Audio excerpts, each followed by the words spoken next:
Hi everyone. As you earlier asked for the session on 5G, so we are going to start with introduction on 5G.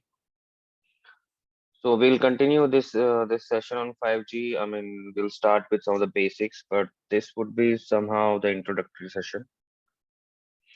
And here you'll see how 5G was evolved basically, right? So as you know, 5G basically stands for NR, that is new radio, where LT was like your 4G was your LT, right? Long-term evolution. So if you talk about the evolution of 5G, so 5G is the next generation network technology that promises exponentially higher bandwidth. So as you know, when we move forward in terms of technologies, right, what is required is higher bandwidth with low latency, right? So higher bandwidth along with low latency to support the vast range of consumer and commercial applications uh, in the IoT or let's say many more domains, right? So if we move to the actual evolution of this 5G, so this all started with our 1G, right? Or you can say this first generation. So this was back in 80s, right, with analog technologies, right, and then moving to 2G, so which was our first digital GSM technology, right? And along with GSM, we had CDMA, RTT, right? These were also competing technologies.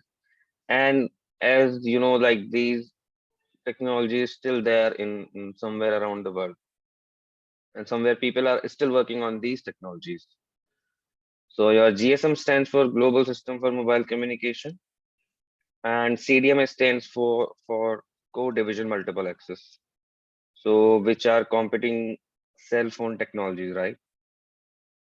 So if we talk about 1G, right, and 1G is your analog telecommunications, which came into 1979 introduction of 1G. Then 2G came, which brought up in 1991 and which came out with text messaging services.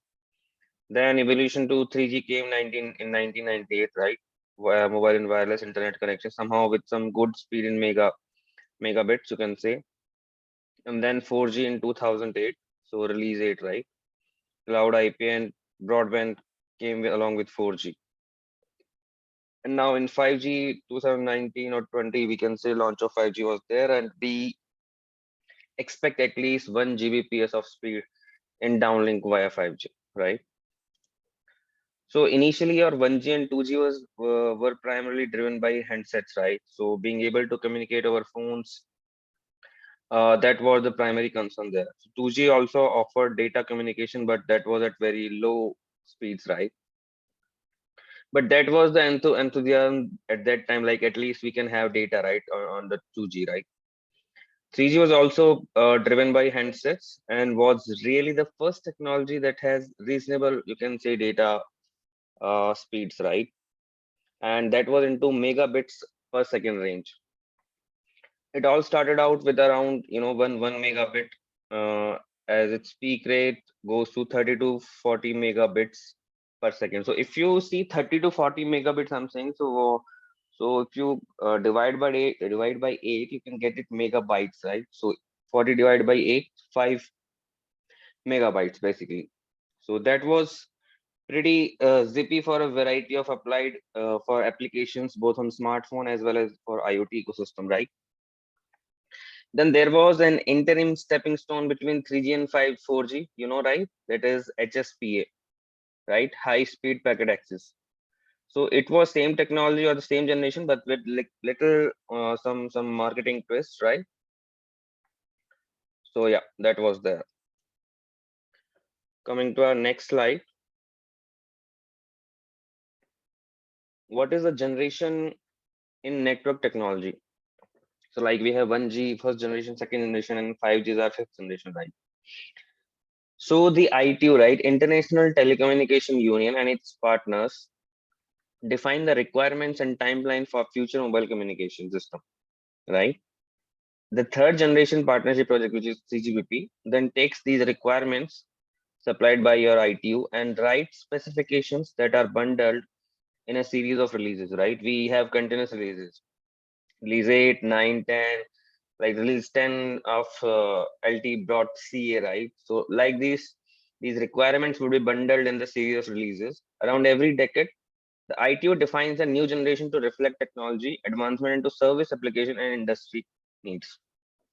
So if you, I mean, see, ideally or approximately every decade we are having new technology. Like 1980s, first 1G was there, right? First generation. 1990, right? We have 2G. Then 2000. If we go to diagram, so you see here, right? So 1980, then 1990, then around 2000 3G was there, then 2008 4G was there, and 2019 5G is there, right? So that's how every decade we are having just one more technology here. So third generation partnership projects standardize cellular network technologies like 4G, 5G, and history has shown us that every decade we can expect a newer generation.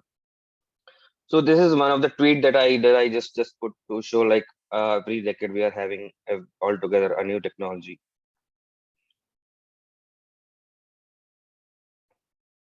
So CATM, which is a part of LT, was able to be deployed on existing LT hardware with the software update.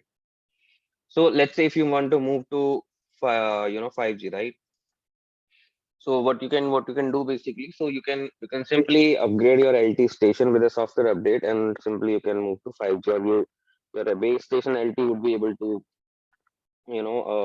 get upgraded to your 5G. Or let's say in case of NSA scenario, right, your LT station needs to be upgraded to support the 5G core. Now let's talk about 5G deployments. The 5G is going to require new hardware. Maybe that's the way to think about it, right? Every generation requires a network operator to go out and touch all their towers to put in new hardware, right? So in every generation that gonna happen. Uh, that gonna happen like you require some hardware installation in that part, right? Okay, so this is about 5G deployment, and if we talk about more, right? So let's say so the question was what is a generation in network technology, right? So let's talk about what defines a generation when we are talking about these technologies, right? How does one know when one truly moves from one generation to another, right? That's what I told you earlier, right? These releases and these were bundled by 3GPP and ITU, right? So for example, the first 4G LT release that was implementing ITU's requirement for IMT advanced mobile communication was release 8. That was 2008, right? This release was followed by several releases that built upon the initial release and provide more functionality. Moving on to 5G, the first 5G release was release 15, 2018, with release 16 on the horizon for early 2020 and release 17 targeted for 2021, right? Okay. So talking about this 5G deployment, right? So 5G is going to require a new hardware. Like, I mean, maybe, so you're gonna go to station and then upgrade your station, right? Software update on installing some new hardware, right? So every decade we have a new generation, right? And the previous generation overlaps with that to some degree, not completely. A lot of times, the switch to new generation is driven by the operators to repurpose the spectrum, right? So every time, with the going technologies, 2G, 3G, 4G, 5G. So what happens? We are reusing the spectrum, right? We need more and more spectrum for more data speeds. The new generations have more spectral efficiency, which means you can transmit data faster, more effectively over the network. I mean that's a common thing. If anyone asks about the comparison between 2G, 3G, 4G, 5G, so one without reading easily he can easily tell, right? Like there would be difference in the data speed.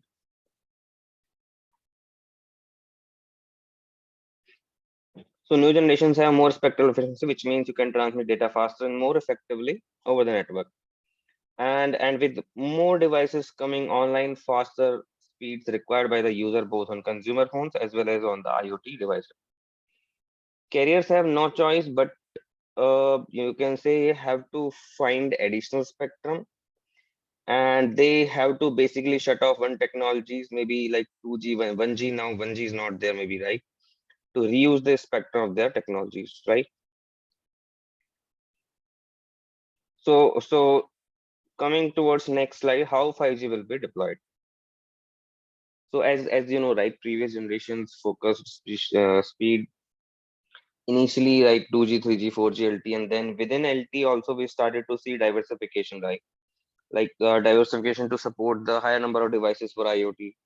Now 5G is the fifth generation, and that adds another dimension. What is that another dimension? That is your lower latency part, right? So lower latency basically extends to other dimension where like higher speed you want, a higher number of devices you can connect to, or newer applications like AR, VR, right?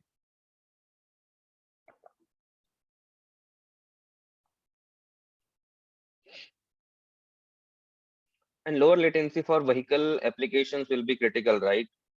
So let's say if you are having a feature of connected cars, right? The lower latency would play an important role, right? If you don't have that, then collision or accident might happen, right? For example, in autonomous vehicle communicating amongst themselves and with the infrastructure, right? So driving the latency down has those communication requirement. Otherwise, if you have a line of cars, everything is a kind of happening in 20, 30 milliseconds latency, right?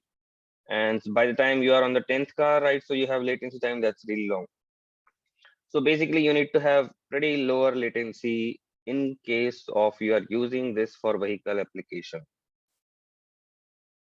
Now, this is a question at the ninth slide. So 5G will be much more densely deployed, and how?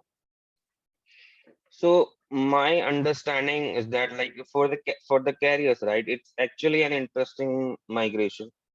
So initially, they are really focused on building out the 4G network and providing coverage, right? And then at some point they start to shift gears and they start to work on densification of 4G LT network. And then they then also use that, right? Now, as they were seeing 5G coming, they made some forward investment to also put 5G cable technologies in, right? So that they can use that and more easily flip a switch and fire that up, right? So that's how they're gonna use it basically. So we were talking about lower latency, right? So one I want to touch one another key difference for lower latency, which will enable the capabilities such as a remote operation of machines using augmented reality and like full streaming 4K videos, right? And in turn, these capabilities will enable a vast range of new applications, right? Where like in enterprises, transportations, medicine, retail, managed home offices, manufacturing, other industrial IoT use cases, right? And finally, 5G promises a higher level of security, right? Security also matters, enabling more secure retail and financial transactions and better, cyber defense for your 5G devices. So, guys, that's all for today's presentation here, right? So in next session, we're gonna start some technical thing. This was just an introductory video. So please keep me posted if you want. Maybe you can share your email IDs if you want this presentation to be shared along with the text that is not there in this presentation. And you can always post the topic you want me to bring in for the 5G in the comment section below. And if you really like this video, please do share it, and we'll continually bringing up the 5G content.